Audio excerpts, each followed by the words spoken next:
Coucou YouTube, j'espère que vous allez bien. Je vous retrouve aujourd'hui pour ma première vidéo sur le Project Life. Alors le Project Life, qu'est-ce que c'est? Pour moi, on va dire que ça va être le mélange entre l'album photo classique et le scrapbooking. Donc aujourd'hui dans cette vidéo je vais vous montrer tout le matériel que je possède pour me lancer dans le Project Life. Je suis complètement débutante dans le Project Life puisque je me suis pas encore lancée, c'est la vidéo d'introduction à cette nouvelle série puisque je vais vous faire ensuite des vidéos Project Life with me où je vais vous montrer la création de pages de mon Project Life. Mais là aujourd'hui je voulais vous présenter tout le matériel du coup que j'ai rassemblé ces dernières semaines qui je pense vont me servir pour avancer ce projet. Donc comme je vous disais, le Project Life c'est un mélange d'albums photo puisque vous partez sur un album photo. Donc moi j'ai celui-ci que je vous avais présenté sur Instagram que j'ai eu la chance de trouver sur Vinted pour 10 €. Donc les albums de Project Life ce sont des gros classeurs avec des pochettes à l'intérieur. Et quand je dis que ce sont des gros classeurs, ce sont vraiment des très gros classeurs. Donc là comme vous pouvez voir c'est un très gros format. Généralement tous les classeurs de Project Life font cette taille, vous en avez des plus petits, mais moi c'est avec ceux-là que je vais travailler. Et après vous allez venir mettre à l'intérieur des pochettes transparentes qui sont en fait compartimentées. Donc il existe plusieurs modèles de pochettes, j'en ai plusieurs d'ailleurs à vous montrer. Donc on a tout d'abord des toutes petites pochettes avec une seule ligne, avec des photos du coup qui vont être dans un format carré. On a des pochettes qui sont un peu plus larges avec des photos en mode paysage mais également des photos qu'on va pouvoir venir découper en deux ou alors mettre des petites décorations. On a ensuite des pochettes avec 2 colonnes, des pochettes avec 3 colonnes et enfin on termine avec des pochettes qui sont beaucoup plus classiques qui sont au format du classeur. Et qui sont soit divisées en 4 parties, soit divisées en 6, en 8, en 10. Il y a vraiment énormément de mises en page différentes. Donc l'album de Project Life et les pochettes, c'est vraiment la base du projet. C'est le matériel qui est incontournable. Matériel qui est aussi incontournable, je pense que ça coule de source, c'est des photos. Donc j'ai fait une grosse commande photo chez Auchan, puisque quand vous commandez chez Auchan pour la première fois vous avez moins 50%. J'ai fait que des tirages classiques en 10 x 15. En regardant quelques vidéos de Project Life je me suis rendu compte que j'aurais dû varier les formats des photos. Donc si j'ai un conseil à vous donner, c'est de ne pas hésiter à d'abord consultez vos pochettes transparentes pour voir les formats de ces pochettes et voir quelles photos vous mettriez du coup en petit, en grand, etc. Parce que là du coup j'ai qu'un seul format de photo et je pense qu'il va falloir que j'en refasse imprimer pour un peu varier mes mises en page. Et enfin, dernière chose que vous pouvez intégrer dans le Project Life qui pour moi fait partie du concept mais je pense que vous n'êtes pas obligé de le faire, c'est d'ajouter des souvenirs. En fait depuis 2012 moi j'accumule des boîtes dans lesquelles je mets des souvenirs, donc que ce soit des tickets, des plans de ce que je fais, enfin vous voyez tout ce genre de souvenirs. Donc j'ai une boîte par année. Donc en fait mes premières vidéos de Project Life ça va être de combiner les photos avec mes boîtes à souvenirs. Par exemple ça c'est ma boîte à souvenirs de 2018. Donc j'ai tout qui est dedans pour les mettre ensuite dans mon Project Life. Et ensuite on va venir apporter ce côté créatif qui du coup fait penser au scrapbooking mais qui n'en est pas totalement, où en fait on va venir accessoiriser nos photos de décoration, de papier coloré, d'autocollants, enfin vous voyez toutes ces petites décorations que je vais également vous montrer parce que j'en ai pas mal à vous montrer. Autre chose que je vous recommande d'acheter quand vous faites du Project Life, ce sont des petites pochettes comme ça transparentes.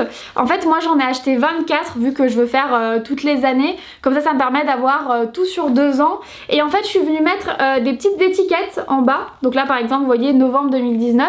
Donc en fait je suis venue mettre des petites étiquettes de mois. Donc j'ai 2 années en fait de pochette. Et je me suis servi de l'emplacement pour mettre une petite feuille. Et en fait je vais venir écrire sur cette petite feuille tous les événements que je me rappelle qui sont venus dans le mois. Donc pour ça je vais venir consulter les réseaux sociaux, par exemple qu'est-ce que j'ai mis en story Instagram ce mois-ci, qu'est-ce que j'ai en photo, qu'est-ce que j'ai en souvenir.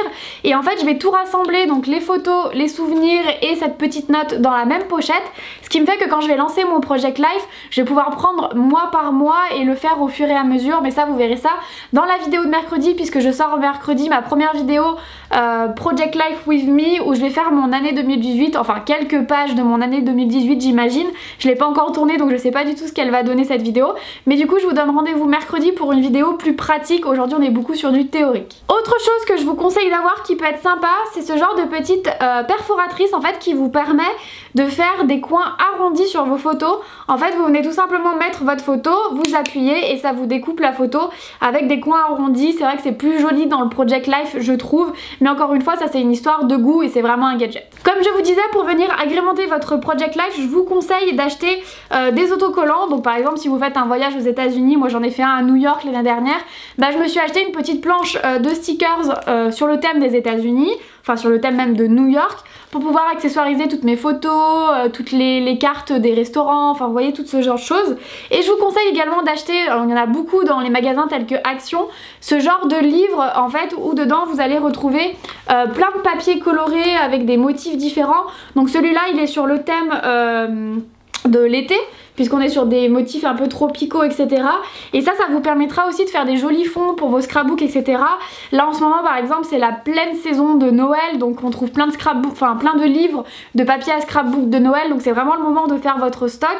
Et ça vous permet aussi de, voilà, de petit à petit avoir assez de papier pour ne plus avoir à en acheter et pouvoir tenir plusieurs semaines voire plusieurs années. Ce que je vous conseille également c'est de découper des choses dans les magazines. Parfois il y a des jolis papiers dans les magazines de loisirs créatifs, n'hésitez pas à les découper justement pour votre Project Life. Faites-vous une caisse, moi je me suis fait une caisse avec tout ce qui va pour le Project Life, et comme ça quand je vais décider de me mettre sur le projet, parce que je pense pas faire ça toute mon année 2018 par exemple en une seule journée, et ben, je sortirai ma caisse pour en faire pendant 1 ou 2 heures et j'ai tout au même endroit. Ensuite on va rentrer dans les outils un peu plus techniques. Je vous conseille d'avoir, ça c'est un espèce de mini massicot. En fait ça vous permet par exemple si une photo est trop grande, vous placez la photo et ensuite vous venez là découper en poussant la petite molette. Ça vous permet d'avoir une découpe qui est droite, qui est nette, et c'est très pratique même au quotidien, pas seulement pour le Project Life. Donc je vous conseille d'avoir ça également. Et enfin c'est sûrement un appareil que je vais beaucoup utiliser dans mes vidéos, donc je voulais vous le présenter dans cette vidéo là. Je vous mettrai des petites images d'insert parce que elle est assez lourde, donc je pense pas la garder et vous la montrer à bout de bras comme ça. En fait c'est une machine qui va vous permettre de découper facilement des lettres, des motifs dans du papier. Donc en fait pour faire ça vous allez avoir besoin de dies. Donc les dies ce sont des espèces de patrons qui vont vous permettre de découper votre papier. En fait vous allez venir le poser sur le papier, mettre votre papier et votre dies au milieu de 2 plaques d'acrylique et vous allez le passer dans la machine, et en fait la force de la machine fait que ça va appuyer sur votre dies et que votre dies va venir découper votre papier. Je pense que je vais l'utiliser, en plus j'ai commencé à acheter pas mal de dies sur des thèmes qui vont arriver comme Noël, le mariage, etc. Donc je me dis que ça peut être pas mal pour accessoiriser mon Project Life. Donc voilà, c'était une très courte vidéo pour introduire justement ce projet de Project Life.